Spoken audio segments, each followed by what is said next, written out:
Hey butterflies, welcome back to Aisha's Butterfly Land. In today's video, I'm going to show you how to make an easy, delicious meatloaf. Okay, so we'll make meatloaf with mashed potatoes. And I have my potatoes here boiling. I have about 4, 5, 6, 7 potatoes in here boiling. Homemade mashed potatoes. It's easy, so you don't need to buy the box from the store. Just grab you some fresh potatoes, throw them in the water, and boil it until it's soft. You can peel it. You can peel it if you like, but I find that if I just boil it like this and let it cool off, then cut them up, it's easier for me that way. But whichever way you prefer, go ahead and do it. But you know, people are so used to buying the box mashed potatoes when you can make it your own. All right, if you never made mashed potatoes from scratch, I'm gonna show you how to do it today. It's easy and you'll definitely love it. Okay, now let's get to the meat. Okay, so right here I have a pound and a half of ground beef. This is not the lean ground beef. It's just regular ground beef. Okay, a pound and a half. But if you want to go ahead and use 1 pound, go ahead and use it. So you'll need definitely at least 1 pound. So this is a pound and a half because I'm trying to feed at least 5 people with this dinner. So go over here. I have my 2 eggs already mixed, and let me just show you the ingredients. You'll need ketchup, paprika, onion powder. This is my favorite seasoning. This is the all-purpose Creole seasoning. Yes, and you see it's a Texas Originals. Yes, I bought this from my HEB, and yes, this is bomb. I put this on everything, chicken, meat, burgers, whatever. It's all-purpose. It's good. It's not like the seasoned salt. So this is really good. And also you'll need some Italian style breadcrumbs or any breadcrumbs you have. If you don't have breadcrumbs, go ahead and use some old bread that you have laying around. Like say you have French bread that's going bad, you're not going to use it. You can go ahead and cut it up and you can use it. Okay, black pepper and salt. And also the loaf pan right here. The loaf pan. Make sure it's nice and clean. So, okay, so I have my meat in the bowl. I'm going to go ahead and add some salt. Maybe like a pinch of salt. Black pepper. And all this, it just depends how you like your meat. I like my meat to be well seasoned. I like my stuff to be well seasoned. I don't like boring meat, okay? So I got the pepper. I'm going to go ahead and put some all-purpose seasoning. And like I said, I don't measure. I just go by how much I want. Just eyeball it. Then the onion powder, the same. And don't worry, you can't mess this recipe up. You really can't. Paprika. And also, if you have cayenne pepper, you can use cayenne pepper. But if you don't have cayenne pepper, use paprika. And the reason why I'm using paprika is because I'm going to use some crushed red peppers. So I don't want it too spicy, okay? But that's why I'm using paprika instead of cayenne pepper. So there you go. Oh, hold on a second. Oh, I didn't take out my crushed red pepper. Oh, where is it? Oh, right here. Okay, there you go. I have my crushed red peppers right here. So I'm just gonna put maybe 2 pinches of it. If you don't like it spicy, you don't have to worry. 2 pinches, and that's what I'm doing. And I don't want it too spicy, like I said, because whoever wants more spicy, they can use some hot sauce on the side. You know, I don't want to overdo it, because you can always use hot sauce. So I'm just gonna go ahead and mix the meat around, and make sure you're using clean hands. So I'm just gonna use a spoon real quick, then I'm gonna go in with my hands. Nice clean hands, please. Okay, I'm just mixing it. Okay, now I have my eggs here nice and beat. I'm just gonna make sure I beat it up again just to make sure, and I'm gonna pour it in here. I'm going to just pour it in here, okay? Mix it. And I don't want to over mix it. So you see, I'm just pouring it in here. And I'm going to go ahead and add some breadcrumbs. So you can go, if you're making 1.5 pounds of meat, you can go ahead and use at least 1 cup of breadcrumbs. Okay? So, like I said, this is the Italian breadcrumbs. You have parsley and everything you need, so you don't have to. But say, for example, you was not using breadcrumbs. If you didn't have breadcrumbs, you would use the old bread, like I said, the old French bread. And if you have some fresh parsley, go ahead and cut it up, and onions and all that jazz. And I used to put onions in here. And minced garlic and all that. But I find that if I just use the breadcrumbs, I like it better without the onions. But if you like onions in here and garlic, I used to do that, the minced garlic. But today I'm not doing that. But if you like onions, go ahead and add onions. So I'm going to go ahead and put at least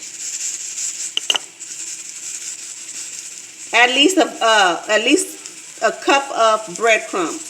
You might think this is a lot, but no, it's not. Because you'll see. Because you need the breadcrumbs to help the meat form very well, okay? So you need breadcrumbs. Because if you don't add breadcrumbs and eggs, it's not going to hold. So making meatloaf, you definitely need your 2 eggs and breadcrumbs. Girl, if you don't have breadcrumbs and eggs, I don't know what kind of meatloaf you're making. Okay? So let me just go ahead and mix it in here. See, like I said, nice hands. Okay?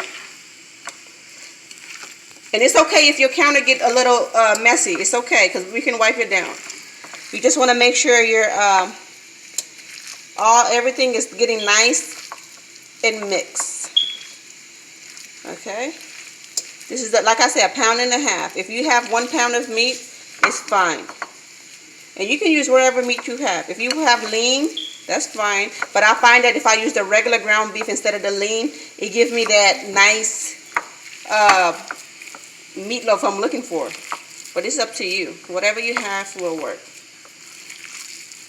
Okay, and I'm just making sure the breadcrumb and the seasoning, everything is nice and mixed. But I don't want to over mix it, because the meat might get dry. You see how I'm doing it? I'm not going crazy. You see, I'm taking my time, mixing everything, making sure the eggs and the seasoning is all combined. All right, look, you see, that was easy. And by the way, I have my oven preheated to 400 degrees. 400 degrees.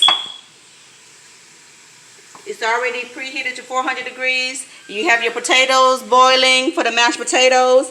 And hey, if you're making meatloaf, you definitely need potatoes. Mashed potatoes, or cut up potatoes, sauteed potatoes, however. I feel like meatloaf go with potato very well. So you making meatloaf, get you some potatoes, okay? All right, so this is nice and mixed. I'm going to go ahead and transfer it to my loaf can. First, I'm going to put a little bit in.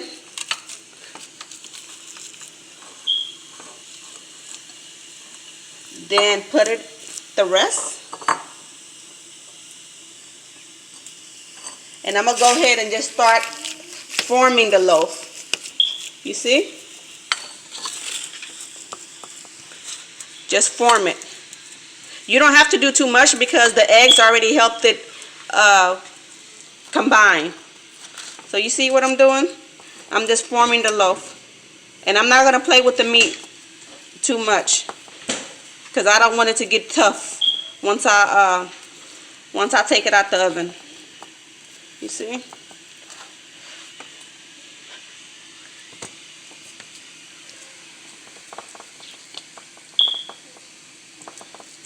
Nice and formed.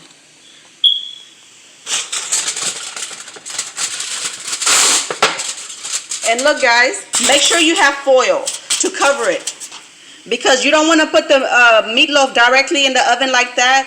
You don't want it directly in the oven. You want it covered for at least, I'm going to cook my meatloaf between 45 minutes to an hour. After the 45-minute mark, I'm going to check my oven and just to see how it's doing. But I usually cook it for 45 minutes to 1 hour, okay? So it's nice and firm.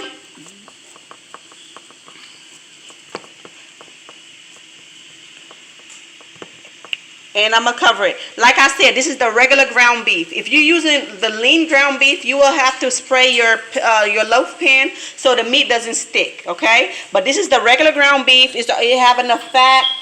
It have enough fat to hold everything, so I don't need it. I don't need to grease it. So let me go ahead and cover this. Put it in the oven for 45 minutes. Then after that, we'll take a look at it, okay? We'll be back. All right, guys, it's been 45 minutes, so I just took the meatloaf out, and I just went ahead and put some ketchup on top, and I'm just smoothing it out with a spatula. So I'm just gonna smooth it out. And you remember before when I first put it in the oven, I've had it covered with aluminum foil, right?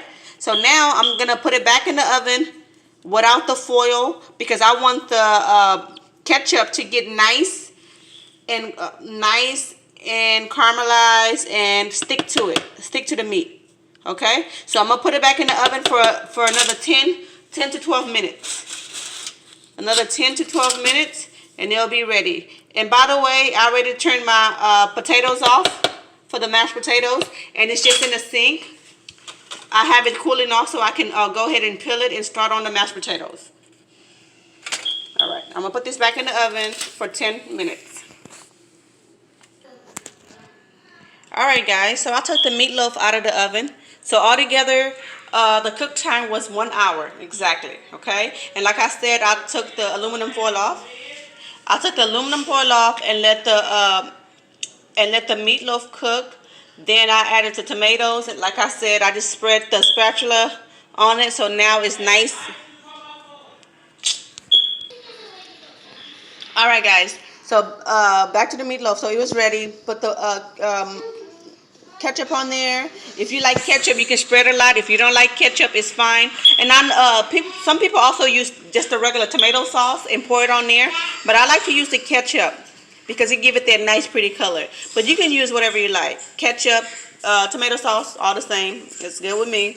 So now let's move along to the potatoes. Like I said, I already peeled 7 potatoes and boiled it, mashed it. So now I'm gonna add half a stick of butter, and I took the butter out while I was boiling the potatoes so it's nice and soft.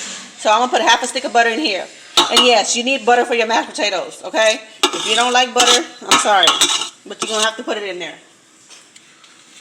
Moving along, the butter, you see, is nice and soft. Right now, you see the potatoes is kind of, thick and mushy.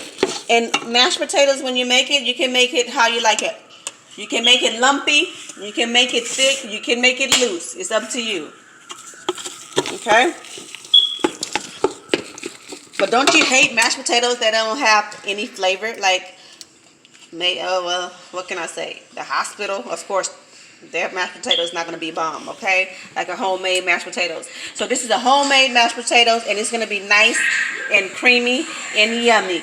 So now I'm going to add some milk in here. I'm using whole milk. You can use whatever milk you have, low fat, whatever, but I like to use whole milk. It's going to get it nice and creamy. So I'm going to pour maybe like a 1/4 of a cup of milk, okay?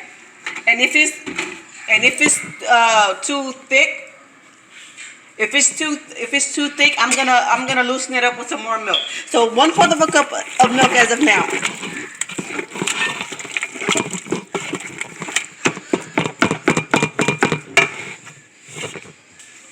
So there you go.